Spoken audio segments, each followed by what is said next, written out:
Okay, so the Second Amendment, despite what Wikipedia wants to say about it, the Second Amendment was so that we could defend ourselves against tyranny, tyrannical governments, tyrannical cops, tyrannical laws. I'm not willing to kill people. I believe that every human being should have the right to defend themselves. But we get a lot of bullies who only pick on people who are littler than them, and often, even then, only if they're in a group. Now, I believe that everybody should have their right to defend themselves against those odds. Well, I think that a firearm evens those odds. I also believe that if somebody else brings a gun to a gunfight, or even to a fist fight, the fact is that if you don't have a gun, you are literally gonna lose. It's just gonna happen. I mean, sure, there's all this stuff that you saw in a Bruce Lee movie that you think you can do, but in reality, you'll probably just shit your pants. There's also the fact that somebody else might get a hold of your firearm. Now, when you got your own place and you got yourself a gun safe and all that, well, then you got a safe place to put your firearm, or reasonably safe. But when you're homeless or you're couch surfing, first of all, people are pretty unsteady about guns.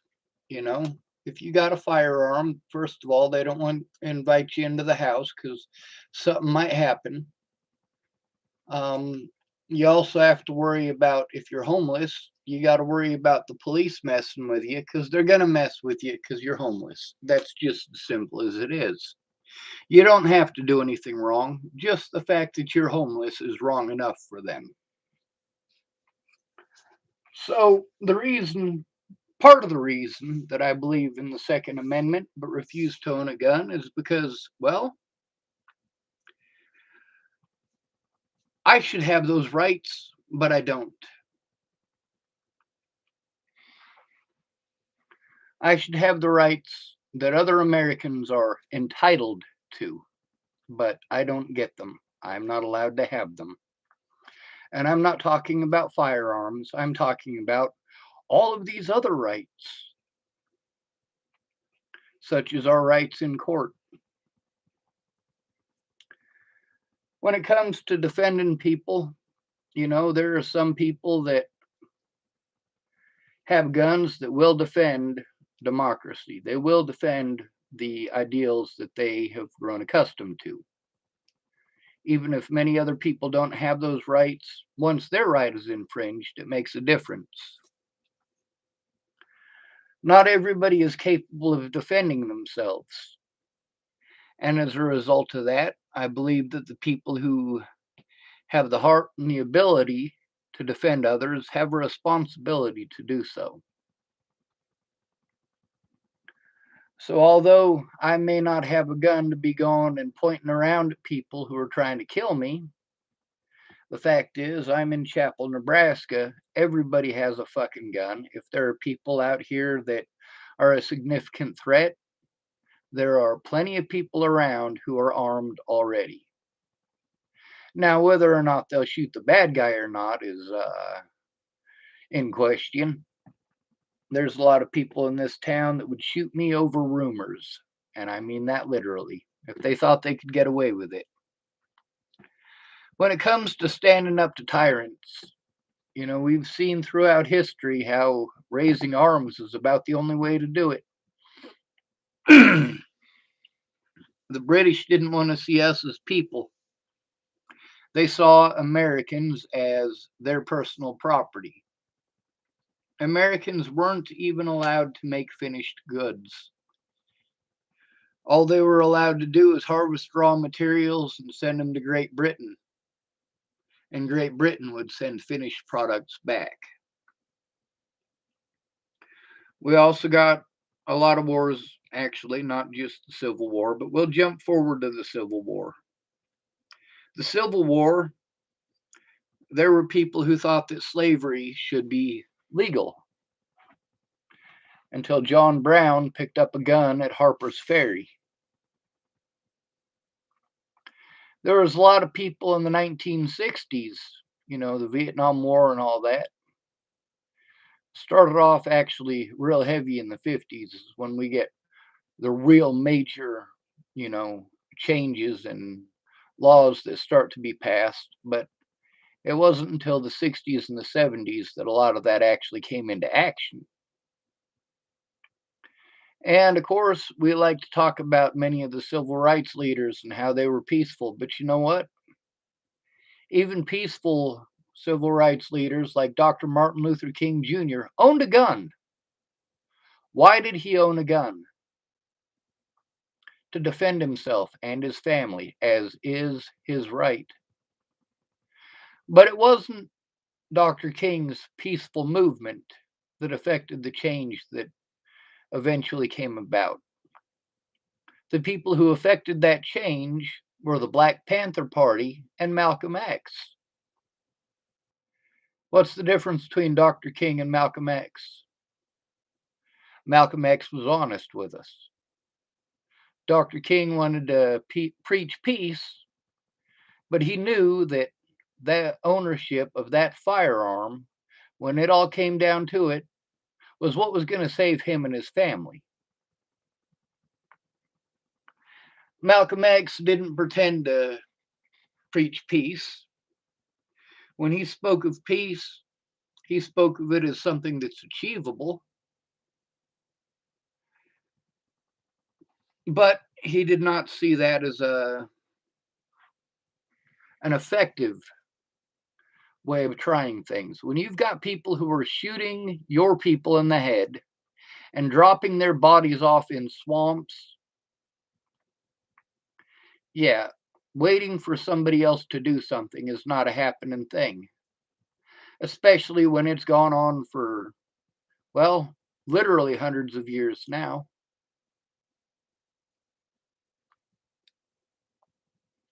Hundreds of years. And it's not just black people that end up in them swamps.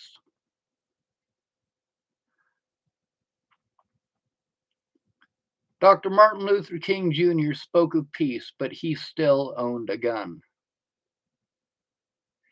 And if a bunch of white supremacists decided they were going to go through his neighborhood and they were going to start lynching all the black people on the block, you damn right Dr. Martin Luther King Jr. would have pulled out his firearm and shot back.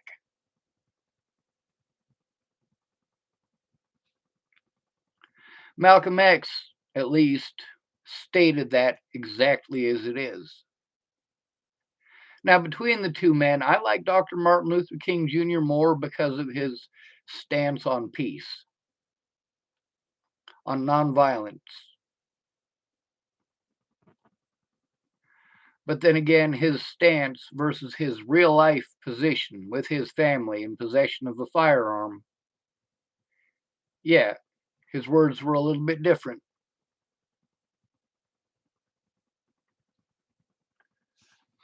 If I have, well, let's say, because I do have to travel quite a bit, let's say I travel across state borders with a firearm. Let's say it's registered in the state of Nebraska.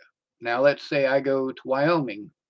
I've got that gun in my vehicle because I'm basically living out of my vehicle, and then I get pulled over. I've got this gun that is not registered in the state of Wyoming, and I crossed a state line with it. I've now committed a federal crime. I don't want to commit federal crimes, so there ain't no purpose for it. So, in order to avoid that federal crime, if I was to have a registered firearm, I would have to leave it somewhere. Now, who would I leave it with? Who could I trust with it? Nobody. What, someone's just gonna let my gun sit in their gun safe for 10 years or whatever until I might come back and might not? What's to say if they decide to commit a crime that they won't use my gun to do it? If I don't have a gun, they can't do that.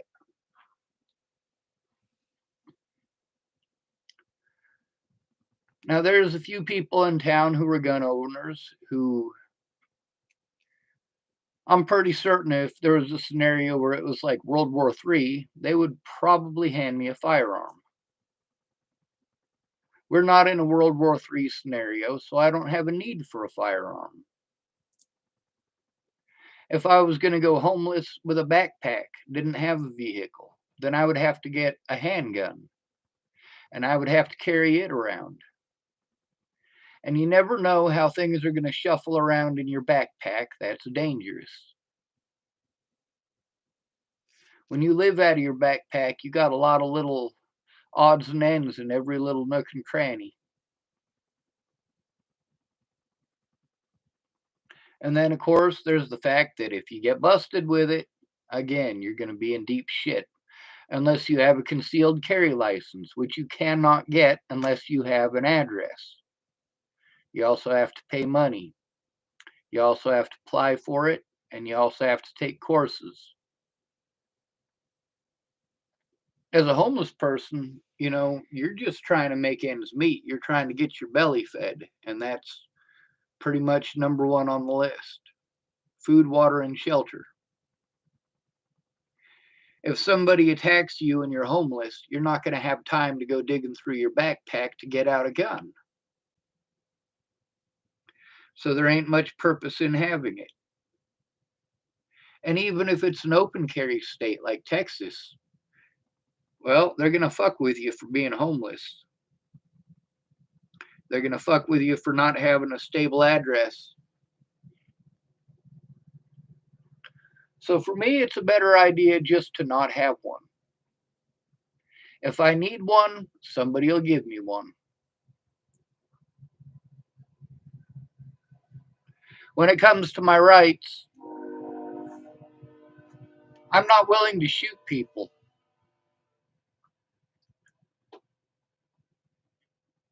I do my part, and my part is not the gun part. My part is not going out and shooting people. My part is to save lives. If you're out there fighting for our freedom and you end up getting shot, I'll probably try to patch you up. I don't have any emergency rescue training, so there's no guarantee that I'll do a good job, but I'll sure as hell do the best job that I'm capable of. Because I've been called mentally ill, I have to be real wary of what people's opinions are of me because they can harm me at any point in time and make any excuse that they want. For the per capita ratio, there's about 120 black people for every homeless person. Yet only 22% of those killed by police in 2019 were black, whereas 49% of them were homeless. 1/120th the size of the black population has over double the amount of homicides by police officers. The police are killing the homeless. Most of them are unarmed. Now, 51% of those killed by police in 2019 were disabled. I am disabled. So I have to worry about that as well.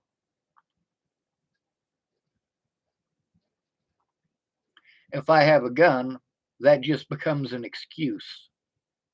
They're shooting unarmed homeless people. They are beating unarmed homeless people to death. I'm talking about not just the general public, but especially law enforcement.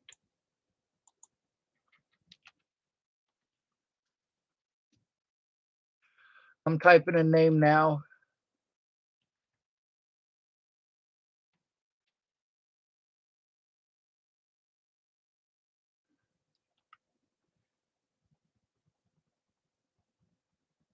Um,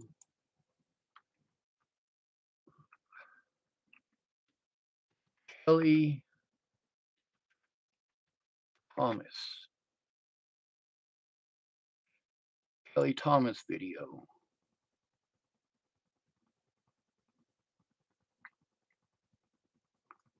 All right. Orange County. Orange County Register. What we're going to do is we're going to copy video URL. We're going to attach it over here in the chat. This is Thomas Kelly. He was murdered in California by law enforcement. They didn't shoot him. Shooting him would have been nice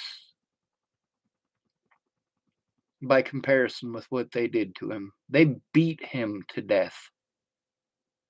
Beat him to death. And got away with it by calling him mentally ill. That right there is a good enough reason for somebody like me not to own a firearm. If they can beat a disabled homeless man who is unarmed to death and walk away without consequences, imagine the heyday they would throw if I had a firearm, or if Mr. Kelly had had a firearm. They'd be hailed as saviors after murdering your ass. Or mine.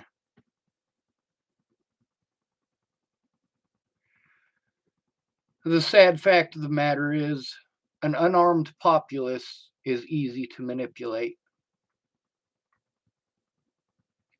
Especially when we got goons wearing badges who have guns. How are we supposed to defend ourselves against law enforcement that can commit crimes with impunity? Who can kill us without any consequences? Just like black people back during the Civil War. Over 600,000 Northerners were killed during the Civil War, and most of them were white. Those white people fought and died for a group that they did not even belong to. We don't have anybody to do that for those of us called mentally ill, those of us who are disabled, or those of us who are homeless. We have token services that are there in name only. And then you end up spending more resources to try to get those resources than you're ever going to get out of them. I believe in the Second Amendment because it is the only thing that our government fears. You see that shit at the White House on January 6th? People died. People were killed. And you damn right they're making a big deal out of it, because it is a big deal. It isn't government goons busting in the doors of poor people. It's people busting in the doors of the White House. And then it's magically a different story, ain't it?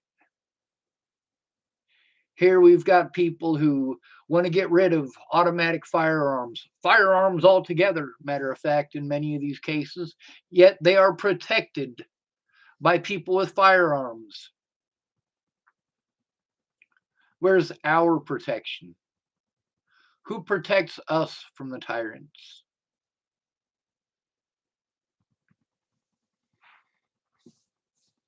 I believe in your right to defend yourself. I believe in your right to smoke pot. I believe in your right to be gay.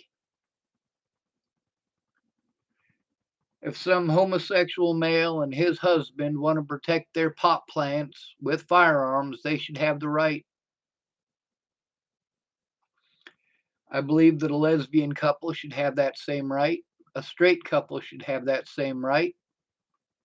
And if somebody is single, they should have that same right. You don't want to smoke pot? That's fine. I won't make you. You don't want to own a gun? That's all right. I won't make you.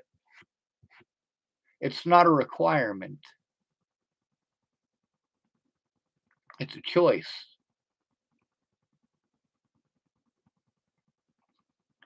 Kinda like with me and having a dog. I've had a few people try to offer me dogs, but I know that as a homeless person, if I get arrested, even on trumped up charges, they'll still take my dog. They'll still require money to bail my dog out. Even if I'm found not guilty of the crime that I was arrested for, I will still have to come up with the money to get that dog out, and that's provided they didn't already put your dog down. A lot of homeless people I know, they got locked up for crimes that weren't even committed. They had animals, and when they were released, they found out that their dog was adopted out or had been killed.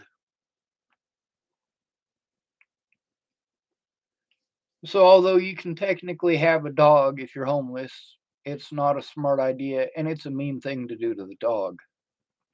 Sure, you might get lucky, but chances are because you are number one on everyone's hate list when you're homeless, chances are pretty good that the cops are going to fuck with you.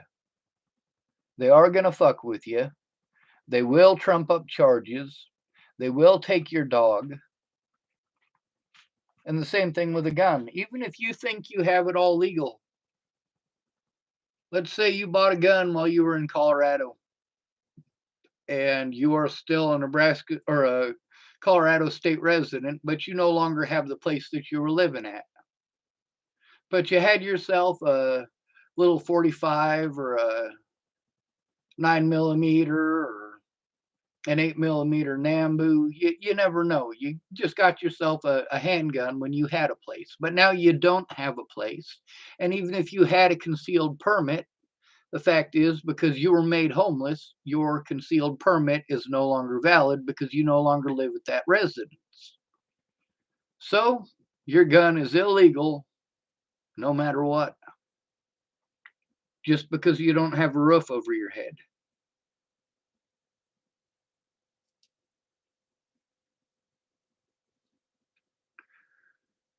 I believe in your right to hunt with a firearm. But that is absolutely not what the Second Amendment is about. The Second Amendment to the Constitution is to protect the First Amendment to the Constitution.